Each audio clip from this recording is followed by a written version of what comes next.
Phronesis.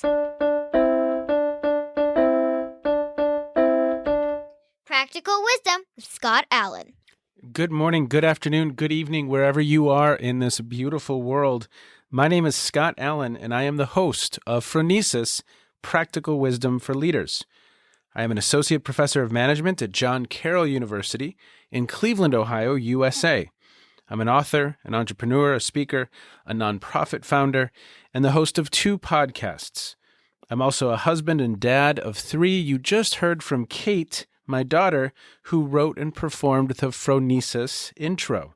Phronesis offers a smart, fast-paced discussion on all things leadership. My guests are scholars and practitioners, and we cover timely, relevant topics and incorporate practical tips designed to help you make a difference in how you lead and live.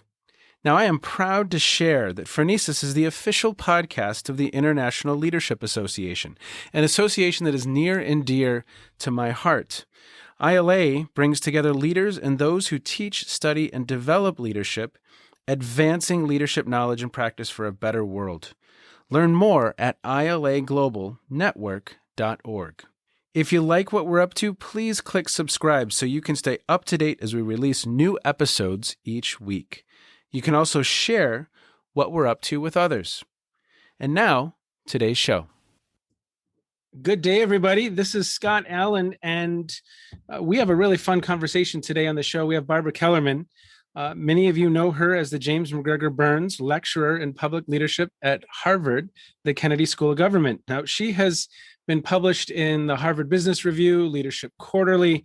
She's authored so many books, Followership, The End of Leadership. She has authored Professionalizing Leadership. And today we're going to talk about leaders who lust. And I'm really excited for this conversation, Barbara. Thank you very, very much for coming back to the show. We talked about a year ago, and at that time, we talked about professionalizing leadership. And like I said to you before the show, I'm about a year behind you. So next summer, we'll get to the enablers. And I'll put all of your latest work in the show notes so that people can get that as well. But I also said to you before we started the show, I would love to talk a little bit. I've been having these conversations with Sin Cherry and Denny Roberts, and really kind of going back to some of these initial conversations where you all, and your name came up often. You all gathered these thought leaders from these disparate areas and disparate parts of, whether it was student affairs, whether it was business, psychology. Would you talk about some of those early days of the International Leadership Association and just what some of those conversations were like and how they informed maybe your path forward? Well, this started, the idea for this, I think, originally came out of the University of Maryland. There was a group that had been supported by the Kellogg Foundation, which at the time was very interested in leadership. And it was a time when not many were all that interested in leadership. It has since become rather a hot topic. I sometimes now call it the leadership industry because it's a big moneymaker for some people. But at that time, it was not nearly as codified or reified. So at the University of Maryland, I was running something called the Center for the Advanced Study of Leadership, and a woman whose name will be familiar to many of your listeners, Georgia Sorensen, was there and responsible for the larger enterprise. We came up with the idea of starting an association that was really geared particularly to people who were specifically interested in leadership. And the name, which was ILA from the start, International Leadership Association, worked very well then, meaning we wanted it to be not just domestic, but international, meaning we wanted it to be specifically about leadership, and meaning we wanted it to be a professional association, rather like other associations, doctors and lawyers and management professionals. And we started rather small, but it quickly became apparent that there was not a huge audience for this, and I think that still exists now. It's not as if we rival some of these, the ILA rivals some of these other organizations, but it seems to have early on found something of a niche, and I think that niche is sustained to this day. Cynthia Cherry would know this 1,000 times better than I. In fact, I don't know it. But it seems to me that it has grown somewhat over the years, but it's not as if its numbers are now vast. But they are sustained and they're growing somewhat. The international part continues. I think it has lived up to some of its early promise. I think in some ways it's not quite what I originally envisioned, but that doesn't make any difference. I think people are generally very happy that it exists and very happy to be affiliated with it.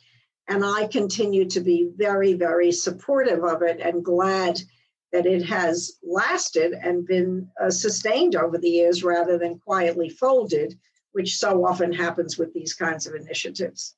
Well, I can tell you for the last year and 4 or 5 months, I've been having conversations with folks in Australia and New Zealand and Europe and all over the world. And they're members of ILA. And it has been my professional home for probably almost a couple decades at this point, probably 15 years. So you being a part of that at the beginning, I say thank you, because you created something that definitely changed my life. Otherwise, I'd be stumbling around Academy of Management with my 30,000 best friends. And we would just be a network of leadership scholars. We wouldn't have our own thing, right? No, I think you're really summarizing it very well. I think for those of us who are really just interested in leadership, and by the way, I want to throw in the word followership because I, like a handful of others, are every bit as interested in followership as I am in leadership. I wish it had gained more traction, but that is the idea of followership. But I do think it is continuing to gain traction as people are starting to realize the world is often driven not at all by leaders, but by their followers, especially in the third decade of the 21st century. So I think for people who are specifically interested in leadership and followership, you're quite right. The ILA is very much, has been and remains very much their home. Yeah. Well, and just so you know, a number of scholars, that whole conversation around followership becomes more and more and more prevalent in the dialogue, that they're just bringing it up, whether that's David Day or Ron Riggio or Bruce Avolio or Susan Comavez, any number of other individuals who are really recognizing, again, you call it the leadership system. And maybe that's a segue into the current book, because what I loved about Bad Leaders was that we really started looking at the leader, the followers, in the context. I believe that's the first book where you really framed it up as such. And in this book, again, you start framing it up. We can't just look at this individual in isolation. What's going on with followers? What's happening in the context? And so leaders who lust. For listeners, I'm going to just read something very quickly to kind of tee things up. And then I'd like to go down kind of a line of questions that I have about the topic, because it's a really interesting topic. Like I said, I've been spending my summer so far with you and Dr. Livingston, and it's been a good summer. You've been with me in baseball fields, primarily. That's where we've been. I think I've always wanted to be on a baseball field with you, Scott. That's just great. 13U baseball, 2 hours at a time. Perfect. Love it. I'm the guy who's just in the corner reading when my son's not touching the ball. But you're right. Leaders who lust have a fire in their belly that is impossible to douse. Leaders who lust have a life force that is impossible to slow, not to speak of stop. Leaders who lust have an appetite so enormous and relentless, it is impossible to ever fully satisfy. So maybe frame up or tee up the background behind your interest. I know you write about it, but tee that up for listeners. And then I'd love to explore some of actually the end of the book. So thank you, Scott. Let me just comment on the leadership system point that you made a few moments ago. The leadership system, you're right. When I wrote Bad Leadership, which came out in 2004, I stumbled into this framework. I didn't have it as a framework at that time. I realized as I was doing the research, you can't talk about a bad leader without talking about bad followers, and you can't talk about bad leaders and bad followers without putting them in their setting. Yes. Only years later did it occur to me that I kept repeating that template. Mm. And when it occurred to me, that's when if it's not, doesn't sound too pompous to say, I codified it into something that ever since then I have called the leadership system. In 2016, I published in Daedalus an article that I think was titled Leadership, It's Not a Person, It's a System, which really spelled out how I came to this conclusion.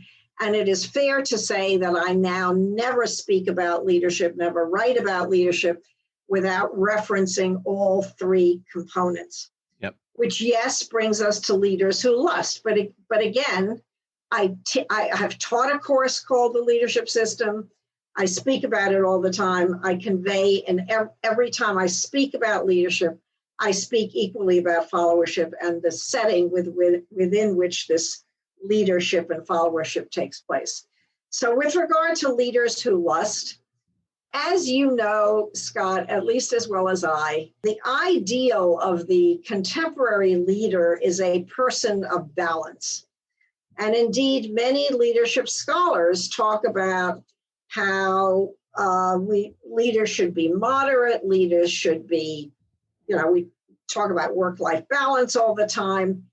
The idea that some leaders are kind of crazed, I'm not saying they're crazy, I'm saying crazed, is kind of off the radar. We'll occasionally reference a Steve Jobs. Oh my God, he was, just fanatically dedicated to his work. But Steve Jobs, or the kinds of people, they're very few in number, Elon Musk is another, they are generally thought of as not like the rest of us. And heaven knows that in leadership courses, while we always try to develop leaders, we don't use either Jobs or Musk as a template for what we're trying to teach our students. So leadership, the whole field of leadership development, which actually dominates the leadership industry, how to be a good leader, leaves out this particular kind of almost fanatical leader. However, if you look at which leaders stand out, which ones are really exceptional, by the way, that word can mean good or bad. I'm not putting a value judgment. We go, oh my God, how many of them, whether in business or in politics, whether American or German or Russian or Argentinian, are leaders who were single-tracked, obsessed, and the notion of lust, as you read the comment, is they never rest. And I will again invoke my favorite line in all of the leadership literature, which I do with some frequency. It is what Churchill said about Hitler in the 1930s when he was trying to warn the British Parliament that at the time was not at all listening about Hitler, which was the line is his great line, as almost everything Churchill said or wrote was, his appetite, that is Hitler's appetite, grows with eating. That's what I mean by lust, meaning the more these leaders have, the more, we should say the subtitle of the book, which is very important, yes, leaders who lust, but the subtitle is power, money, sex, success, legitimacy, and legacy.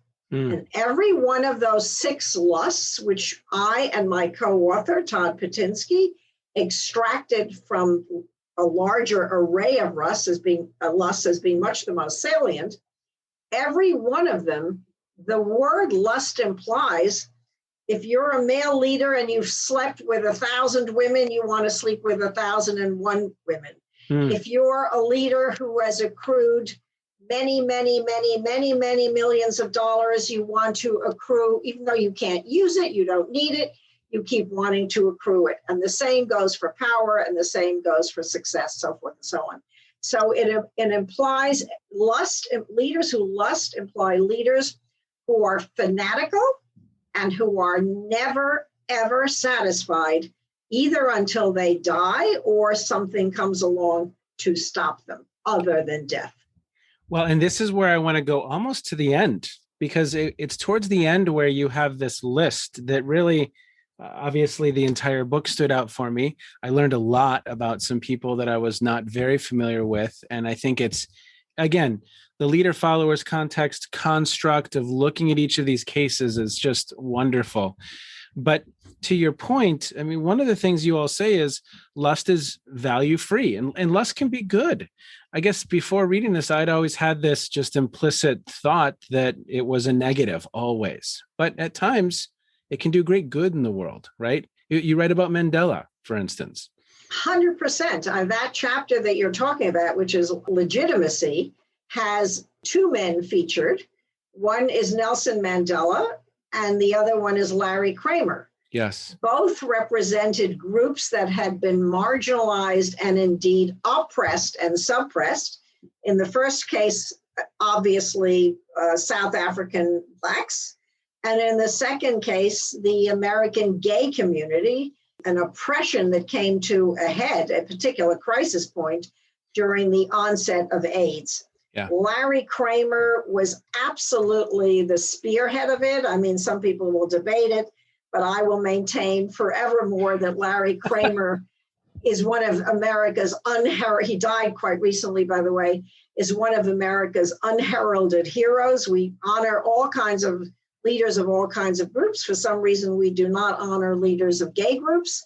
And Nelson Mandela, obviously, is one of the great heroes of the 20th century, and indeed of all time. But yes, their lusts to make their community, to move their communities from the margin to the center was absolutely, just as you say, Scott, I guess, depending on your point of view, but certainly I think you and I would agree, and most of your listeners would agree.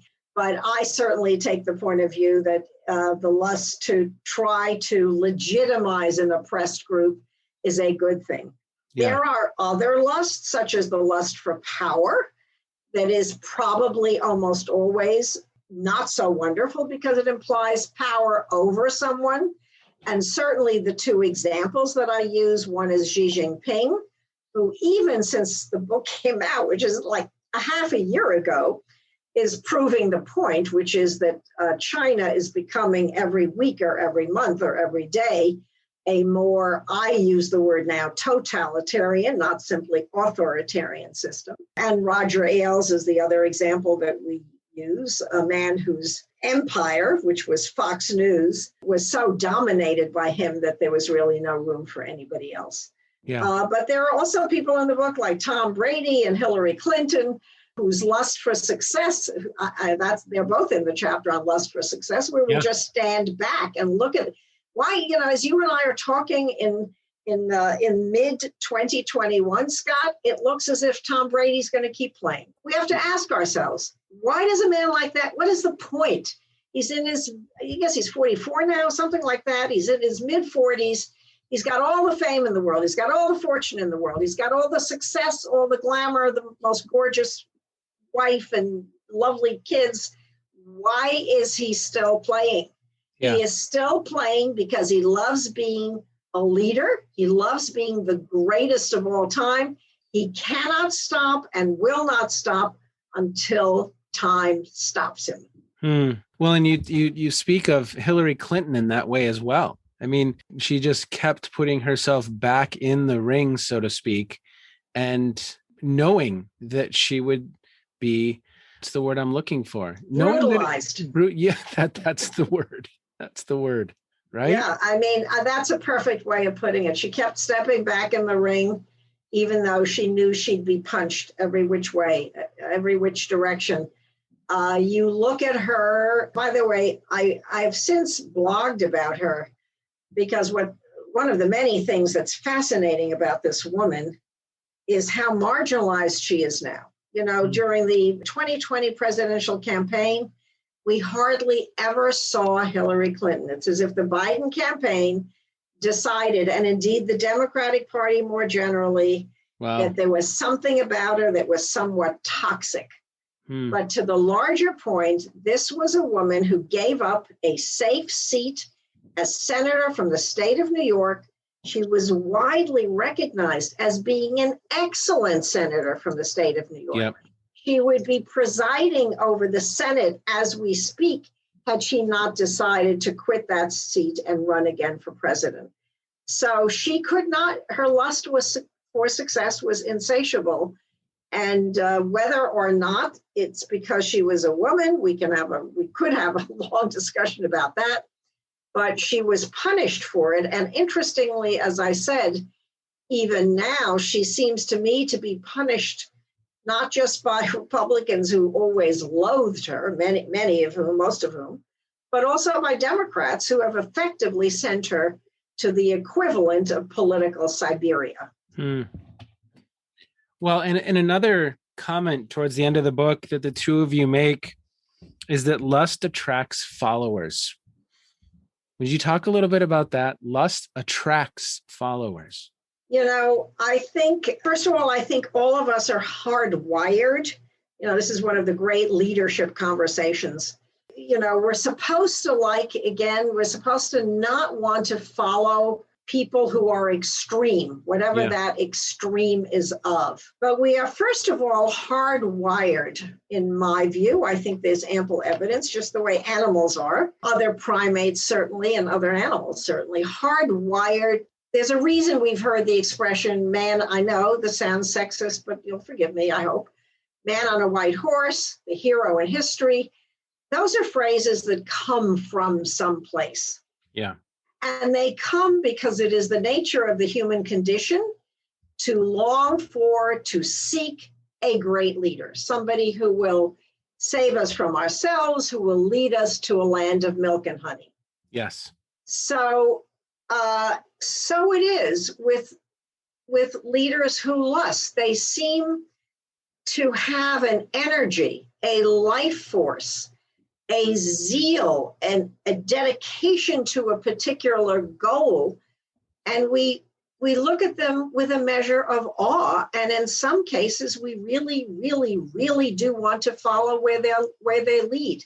Whether it is Warren Buffett with those annual conferences that he used to have in I was Omaha. just gonna mention him. Yeah. Could you talk a little bit about that? Well, you know, people go, he's not a leader. Yeah, he is a leader.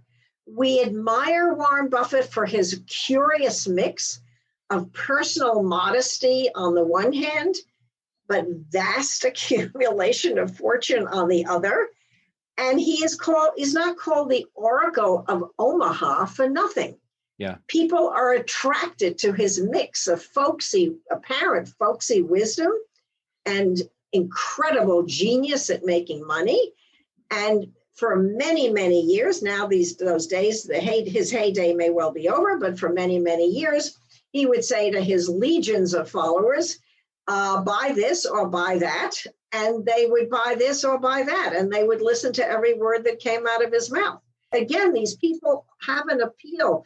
I mean, Roger Ailes was, in many ways, for many people, awful to work for. Yet people stayed, you know, including women who were in a culture widely understood now to be one of sexual harassment. Yes. But if they thought they had a chance of making it in Fox News, Roger Ailes' dictatorial, somewhat abusive ways notwithstanding, they stayed. They didn't have to stay. They could have quit. Predatory is another word, predatory. Right? They stayed. Most of them stayed, crossing their fingers that they would succeed at Fox News. So we can look over and over again at these people. And by the way, I should throw in Trump. Trump is not a figure deliberately in this particular book. Mm-hmm. He is, by the way, the star of my next book, The Enablers. He's not a figure in this particular book, but you can't think of leaders who lust without thinking of Donald Trump. Donald Trump did not ever lust for power, even though it's normally thought that he did.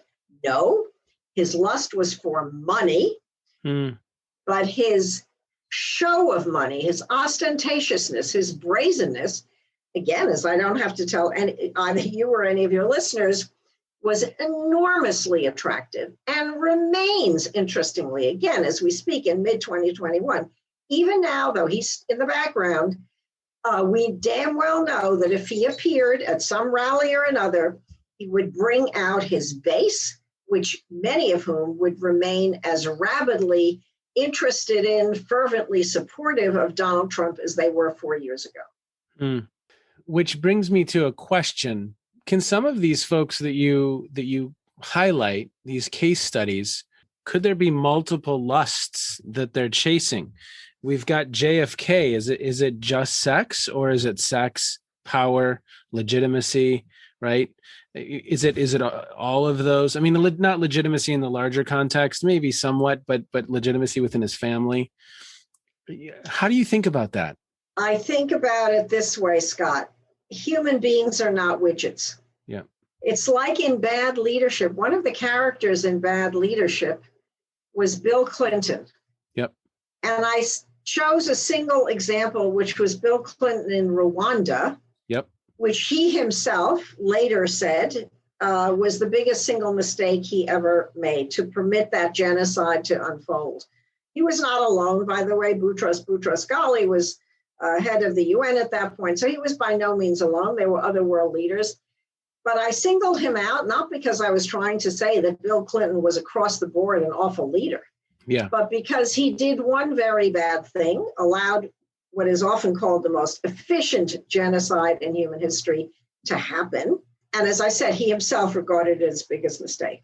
So when I say human beings are not widgets, I say they are complicated. And you are quite right to say that just as Bill Clinton was bad on Rwanda, which is not exactly what you said, but the implication is he could be good, and indeed was, in many other ways. So it is with lust. Yeah. John Kennedy will be remembered for many things. His lust for power will not be among them. His lust for money will not be among them. Yes, he wanted to succeed, of course, otherwise he would never have become president. But if anything, it is said about him that his father wanted him to succeed more than he did. His father planted the seed when the first son died, that the next son should be president of the United States. Yep. John Kennedy was striking for his lust for sex. It is an astonishment now to read what went on in the early 1960s in the White House. Yeah. The man was insatiable. We didn't know it or understand it at the time. He remained married. But again, if we look at it now, and the other person that is described in this regard is the Italian Prime Minister, Silvio Berlusconi. Yeah. Both men were in positions of power, to be sure. But what was arguably the most striking thing about them was their absolutely flat out, highly risky, insatiable lust for sex. By the way, sex is an interesting one because no woman even then would have ever gotten away with that kind of thing. But when we look at the presidency of John Kennedy now, he stands out in several different ways, remarkably good looking and appealing and attractive. But if you know about his presidency in some detail, the lust for sex, this insatiable drive, non-stoppable, frequent, obsessive lust for sex surely stands at the top of the list of what singles him out and makes him different from, I think it's safe to say, any other, certainly president of the United States. Not to say that other presidents have had other women, have not had other women in their lives, that is, other than their wives. But this was, again, lust, meaning lots of other women and insatiable. In the book, you talk about how lust is rare, but also just a powerful motivator. You two say perhaps the most powerful motivator, this lust for wealth. And again, I love how in the section on Warren Buffett, we go back into his backstory a little bit. Let's look at the context. What's the backstory on Warren Buffett that created this figure who has this, as you would say, insatiable lust for amassing wealth? It's a powerful motivator for these individuals. It's jet fuel. That's wonderfully put. I should have used that expression. It's not usual airplane fuel. It's not a little prop fuel. It is jet fuel. And there's a lot of it. Because it's a powerful motivator because it's a life force. Yeah. It is this, and most of us don't have it. Yeah. It's not like ambition. It's not like greed. It's not like a desperate want. It's something really not typically, by the way, it's interestingly not often referred to, this life force. We know that it exists. Yep. Separating it from the leadership point, we know that there are some people who are driven and obsessive, who have this life force, but they're not widely studied. They're not at all studied. They're not written about. And yet they often change the world. If you look at the great, whether they're scientists or explorers, what is an explorer? One of the great explorers of human history. They're obsessive. They're driven. They're crazed. They are people who lust. Yeah. But that characteristic or trait has not been singled out for study. And so we decided to do it. Yeah. I love it. It's a wonderful book. It was a wonderful read. And again, I learned a lot about some of these individuals that I had not heard of. Larry Kramer. I had not heard that story. Harvey Milk, I'm very familiar with Harvey Milk and his story, but Larry Kramer, I didn't know it. And so it was a really wonderful opportunity to learn about some individuals. Charles Koch, of course, I've heard of the Koch brothers, but I didn't know the backstory on that. And so I think your framing of this topic is really, and that last component, it's a powerful motivator, perhaps the most powerful motivator. It's very, very interesting. Thank you, Scott. I'm glad you liked it. Lovely to speak with you. Well, let me ask you one final question before we wind down for the day. Yes. What have you been reading? What have you been thinking about, consuming that has your wheels turning as of late? Well, I keep thinking every leadership book I write is my last. Each time over, I swear never doing another one. Barbara, are you lustful about writing? No, that's a great question. And I would have, even a few years ago, I would have said no. And now I look in the mirror and I'm beginning to wonder, what is going on with me? This is nuts. And my friends tease me about this endlessly, my family. But it does, I'm never bored with the subject that interests us both. Yes. Never, ever find, I've been in this field for many, many years. I'm never bored with it. I'm always interested in it. And I would say the best answer I can give you, setting aside the specifics of what I'm reading, and it refers back to what you mentioned early on, the book I did in 2004, Bad Leadership. I think at this point in my life, between The Enablers, and the subtitle of that is The Enablers, How Team Trump Flunked the Pandemic and Failed America. And as its title implies, Trump is at the center, but he's really not the center. The center of the book are his enablers. It is a book about followership. It is a book about how bad followership enables bad leadership to happen. Wow. It's all about his followers, not about Trump. And the book that I'm now starting slowly to work on is again about bad leadership and bad followership, because it remains, I think, Scott, as far as I'm concerned, 99% of the vast contemporary literature on leadership, and we know there are a billion books out there, is focused on how to produce a good leader. Yeah. And way too little attention is how to stop a bad one. And so this next book, I think, is going to be focused on that. So I think I tend to, when I'm writing, I would say I tend to read mostly stuff that relates to what I'm writing about. Yeah. So, well, Barbara, like I said, I'm a year behind you. So maybe next summer we can talk about the enablers. Sounds good. Thank you very much, Scott. I appreciated the conversation. Thank you so much for the work that you do. I hope our paths crossed in the next few months, or at least the next year. Sounds good. Take care. Be well. Bye-bye. I just love the work of Barbara Kellerman. I always love having a conversation with her and to see where her head is. She's right. At times, individuals elevate who are not what we would hold as an ideal leader.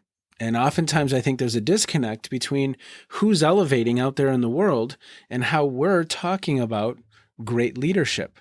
So it's interesting. There's a lot in that space to explore. And again, and I said it during the episode, but I love the framing of leader-followers context. I think we are leader-centric in our literature. I think we do not give the context enough credit, as some of our friends in political science would say. And I think we don't talk about followership enough. And so I think each of those elements, leader, followers, context, as Barbara would call it, the leadership system, I really love that framing. I think it's a fun way to think about leadership. I think it's a more accurate way to think about leadership and what it is that we are studying. It's not just that individual. There's a number of variables at play. Hope you enjoyed that conversation. I will reach out to Barbara again in about 8 months and we'll talk about the enablers, and she'll have another new book. I got to catch up. Take care, be well, and have a great day. You, my friend, have just finished another episode of Phronesis, Practical Wisdom for Leaders. To get in touch with me, visit www.scottjallen.net or send me a note at scott@scottjallen.net. I can also be found on Twitter and on LinkedIn. Now, if you have feedback, I would love to hear it. And as always, thank you so much for listening to Phronesis. If you like Phronesis, I have a second podcast. It's called the Captovation Podcast. That's with an O, Captovation Podcast, where I speak with experts on the topic of designing and delivering incredible presentations. And now, Kate's twin sister, Emily, with the outro.